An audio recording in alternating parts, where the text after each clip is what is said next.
cable company that serves town residents may be on its way out. Taking its place could be the largest cable company in the country. The warmer weather means mosquito season is almost here. EL is taking precautions. We have the latest on a town-wide spraying effort. Those stories just ahead on ELCAT News Week in Review.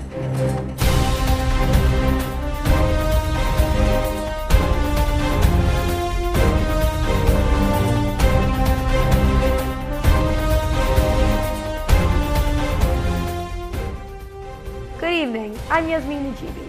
We begin tonight with a proposed change that could affect just about every home in East Meadow. For years now, Charter Communications has been the one and only cable service offered to the East Meadow residents. But now, because of a proposed $42 billion merger, it looks like Charter may be out and Comcast may be in. Comcast is looking to take over Time Warner Cable for a proposed $42 billion. Don Mackey, head of East Meadow Community Access Television, says the deal was announced earlier this month. Charter Communications and Comcast announced a deal between those two companies as part of Comcast's larger effort to purchase Time Warner that would essentially swap customers in different markets. The bottom line is those Charter and Comcast have reached an agreement that would effectively transfer ownership or control of East Meadow from Charter to Comcast in the very short term. Town Administrator Nick Bro gave an update of the deal to the Board of Selectmen during their latest meeting on Tuesday. My understanding, based on what Nick reported to the Selectmen last night, is that that will happen sooner rather than later. However, I also was led to believe that it wouldn't essentially become active until the larger Comcast Time Warner deal was finalized. Now, my original estimate for that, or understanding of that, was that it was going to be in the winter or next spring. So in terms of the timing, I don't know. It's clear that it's going to happen. It's clear that by the time our current license with Charter expires in February of 2016, we will be working and have a license with a different cable provider.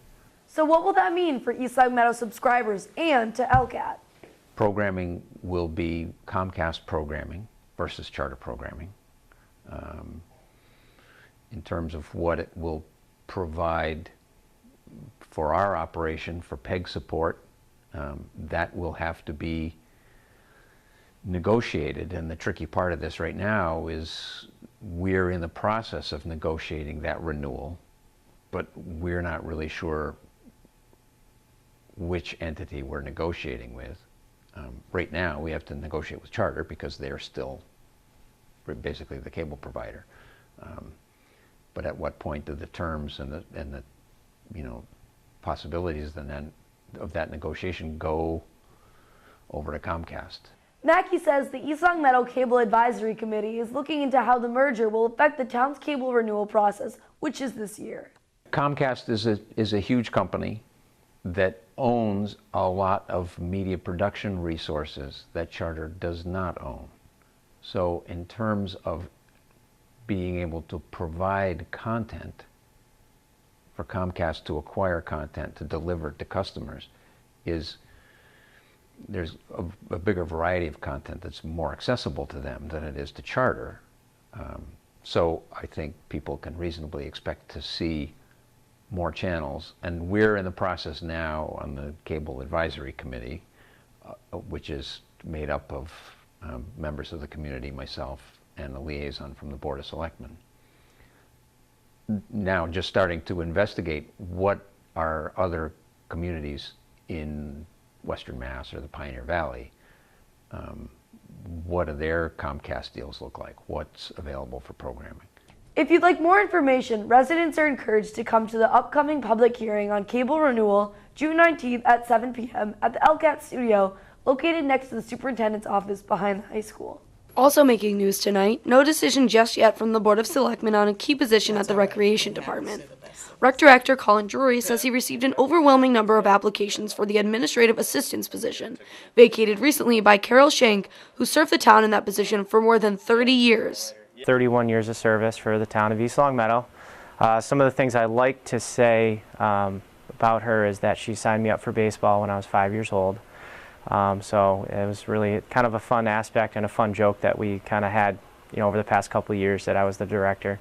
But we did a little bit of math, and it's probably somewhere around 300,000 soccer balls that went out in 31 years. It was fun. It was fun to come in, and she always kind of knew what was going on in town because she had been here for so long and did a lot. Jury says he received over 6 applications. Once Carol officially said, "Hey, I'm retiring," we then took out an ad in the Republican and said that we're currently taking applications. That was in early April. The application process closed on the 21st. We got 71 applicants for the position. At that point, it was quite a bear to take them all down. So I brought them down to what I considered to be the top 3. We did interview most of the people that we did, but we still have one left over to do. The Board of Selectmen was scheduled to vote on the position Tuesday, but that vote was postponed. Selectman Thorpe has decided to also interview a few more candidates that she would like to name. So we're going to be interviewing those people in the next week or so, hopefully to fill the position, because right now we're out a couple employees and about 60 hours of work. So we're doing our best. We're doing our best to get the work done here for the town, but we're looking forward to whoever that new employee is going to be and where recreation is going to go in the future. Since this is one of the busiest times of the year for the rec department, Drury hopes to have the position filled by the end of the month. In other news tonight, if you spotted a helicopter flying overhead lately and are wondering what's up, it's a mosquito spraying mission now underway throughout East Longmeadow. This helicopter has been seen around town over the last few days, spraying what town officials say is a harmless chemical compound called BTI. Board of Selectmen member Bill Gorman says it's something that's been done for at least 10 years in town in order to keep the ever-growing mosquito population down. We spray to lessen the population of mosquitoes. It doesn't take care of all of them, but it takes care of quite a few of them. They target the swamp areas, the streams. You probably see them fly over your house. They fly at tree level. And to be effective, they have to spray before all the leaves come out, so the BTI fall to the ground, doesn't get trapped in the trees. And they've been doing it for years, other than doing it, on the road, which was ineffective. This is a lot more effective. Selectman Gorman says the chemical sprayed is harmless to humans and pets, but not to mosquitoes. It's a chemical that doesn't hurt anything but the mosquitoes. It doesn't hurt other animals or plants or people. And it's, it strictly goes after mosquitoes. They eat it, and they go back in the lava, and it disintegrates them. Gorman says the cost to spray is just over $13,000, considering it is $13 per square foot, and over 1,000 acres in town are sprayed each year. Bill Gorman is, as you may know, the newest member of the Board of Selectmen. With just about a month on the job, ELCAT also asked Gorman how it's going and what expectations he has. It's going good. We're getting prepared for the town meeting that's coming up. Hopefully people, instead of complaining, will come there and vote on things. I mean, you can't complain about your taxes if you don't go to the meetings and look at what's being presented to you. And I think since I've been here, it's trying to get to work with the different departments. I go out riding with them to see what their job involves and why we're spending the money we're spending in certain departments. As the newest member of the board, Gorman says he's been spending a lot of time looking at various town issues and departments. Case in point, he says, he took a tour recently of the town's IT and accounting offices to address a severe overcrowding issue, an issue that Gorman says he may have found a solution to. We're limited to space, and for like the IT and the accounting office, which I looked at both of them, and I understand they're cramped. But we're trying to not spend money because we don't have any money. So I went around with the IT director, and we found a spare room in a school that they would let us use to move him out there. So we're looking into that, and that was going to cost us $0 for money. Gorman says his main focus is keeping taxes and spending down, and to encourage more participation in town government from town residents. I hope people come so they could understand exactly what's going on.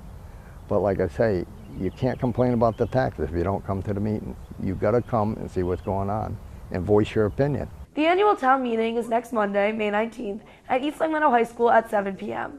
You can catch a reading and explanation of the town warrant articles each evening here on ELCAT. Now for an update on a story we brought you a couple of weeks ago about the swan situation at Heritage Pond.